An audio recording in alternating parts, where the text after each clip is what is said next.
Right now, you can probably picture a specific moment from your childhood. Maybe a birthday, a family trip, a fight you had with a friend. You can see it. You can almost feel it. It feels real. But what if it never happened? Not in a vague, philosophical way. Not as a thought experiment.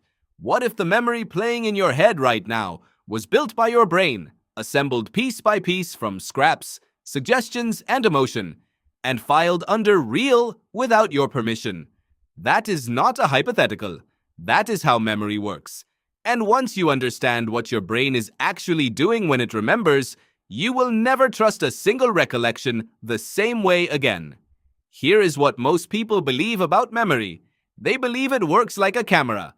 Something happens, the brain records it, and later you press play. The image comes back sharp, reliable, faithful to the original. This is the intuition almost every human being on the planet carries around.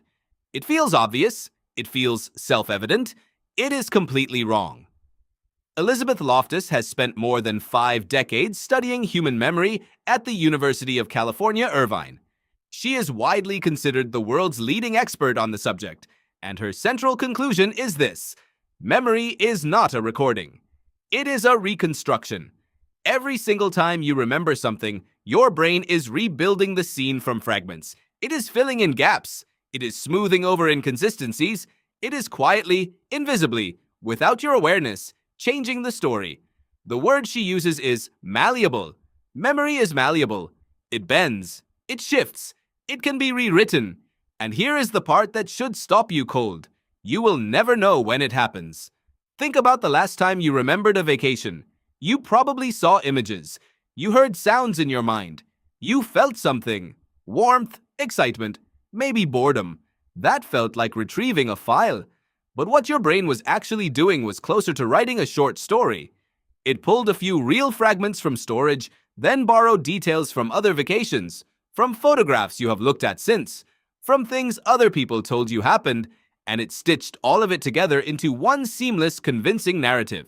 Then it labeled the whole thing memory and handed it back to you as fact.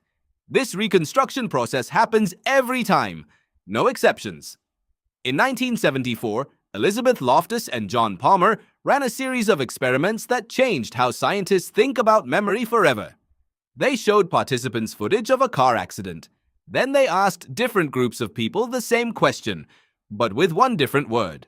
One group was asked, how fast were the cars going when they hit each other? Another group was asked, how fast were the cars going when they smashed into each other?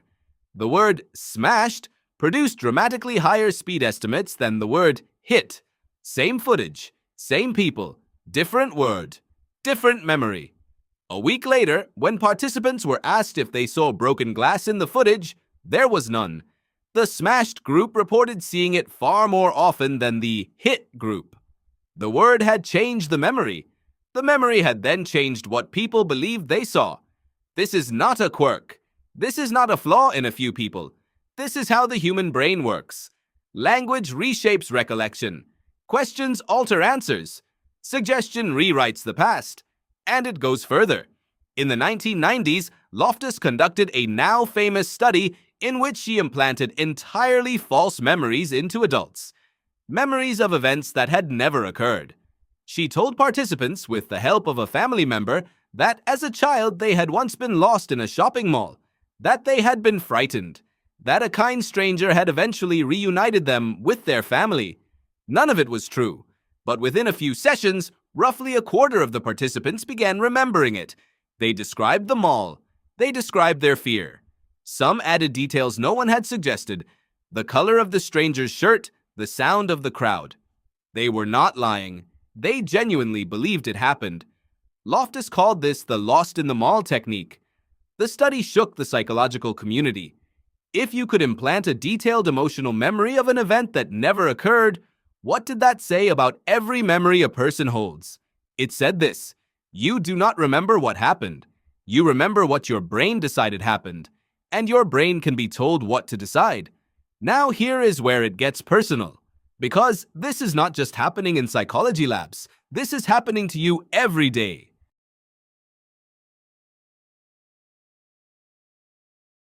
Every time you talk about the past, you are subtly editing it. Every time someone else tells you their version of a shared event, you absorb fragments of their version and merge them with yours. Every time you look at an old photograph, your brain uses the image to overwrite the actual memory, replacing the living moment with the flat, frozen version in the picture. The photo feels like evidence, but it is actually replacing evidence. Researchers call this memory reconsolidation. When you access a memory, it becomes temporarily unstable. It opens up, and in that open state, new information can slip inside. When the memory closes again, when it reconsolidates, the new information is part of it, sealed in, indistinguishable from the original. Julia Shaw, a criminal psychologist at University College London and author of The Memory Illusion, has demonstrated this process in study after study. In one particularly striking experiment, she convinced university students that they had committed crimes as teenagers, crimes that had never happened: assault, theft, encounters with police. Using suggestive questioning and false cues over 3 sessions, she produced detailed false confessions to events that existed only in her prompts. More than 70% of participants developed a rich, detailed false memory of the fabricated crime. 70%. More than 7 in 10 people, ordinary, intelligent, mentally healthy people, remembering something that never happened and believing it completely. Now turn that inward. Think about your own most painful memories. A falling out with someone you loved, a failure you still carry, an injustice you believe was done to you. How much of what you remember is the event itself? How much is the story you have been telling yourself since? How much has been shaped by time, by the people you talked to afterward, by the mood you were in when you thought about it 10 years later? You cannot know. That is the answer. You genuinely cannot know.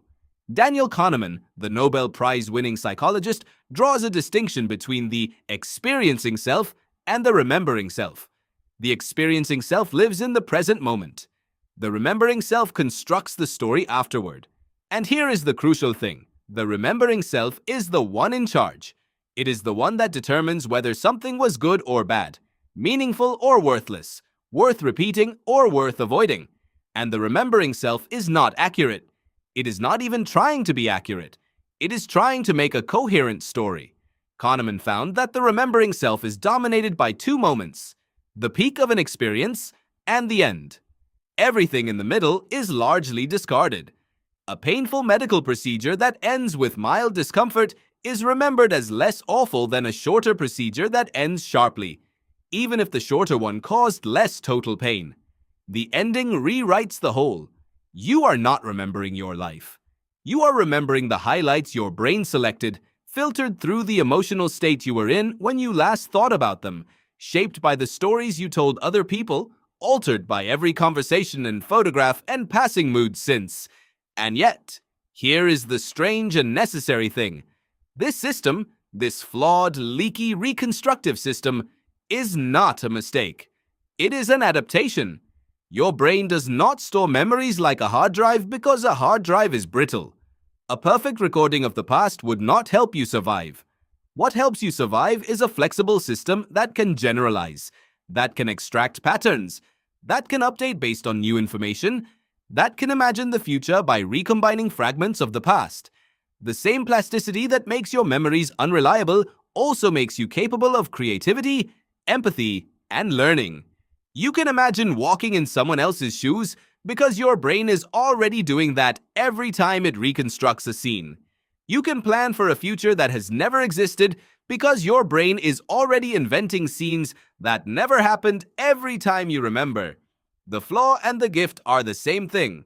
So the next time you are certain about what happened, certain enough to fight about it, certain enough to hold a grudge, certain enough to build a version of yourself around it, pause for just a moment. Not because the past doesn't matter, it does, but because the version of the past living inside your head right now is not a recording. It is a story your brain wrote. And like every story, it has been edited since the first draft. You have been carrying something around and calling it a memory, but it was never a photograph. It was always a painting, and the painter has been touching it up every single night since it was made.